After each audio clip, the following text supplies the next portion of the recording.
This is our second year at the Hospital Innovations Exhibition and Conference, and we're focusing on mental health.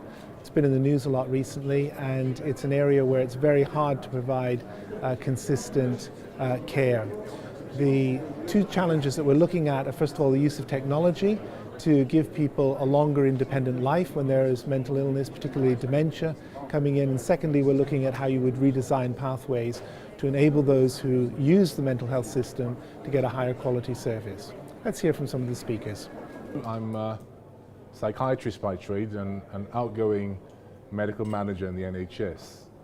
We have increased demand on inpatient beds at the same time as we have increased levels of acuity for people in the beds.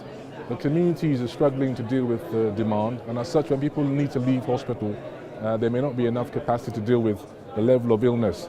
So it's a difficult challenge to balance out inpatient requirements and community capacity. But for most mental providers and indeed commissioners, you are in a sea of data. And we now start making ad hoc, ad hoc justifications on the basis of a poor understanding of poor data. It's not just about money. I think knowing what's available, knowing how best to put the architecture around services requires some interesting modeling. I think we would benefit from expertise. Most organizations across the country work in concert with other non-statutory or voluntary bodies, and mapping out and modeling out how these services can work together will be for the benefit of patients and communities. The idea was that we would use a video prompt, which was what we did before, lunch in the microwave, collect Joe from school. Cognitive prosthetics are designed to help patients with early stage Alzheimer's be more effective at home and in doing everyday tasks. And typically we might have a prosthetic as a part of a smartphone. The carer can make a little video, say, "Hi Mum, this is Sally, and make sure you take your pills now, or make sure you feed the dog."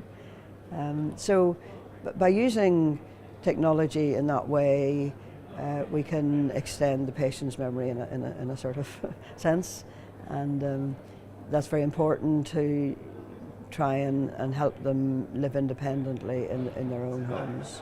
Every day a number of people move into a state of being in crisis, whatever we mean by that they're now at a point in their lives where they need some kind of help. There are various transitions between types of ward or types of bed, and when you have multiple transitions in a system, you've always got the potential that people get stuck because there isn't capacity in the service that they need to move on to. And that's where the model can help, because the cause of a problem may not be at the point where the problem is evident. It may be somewhere else in the system.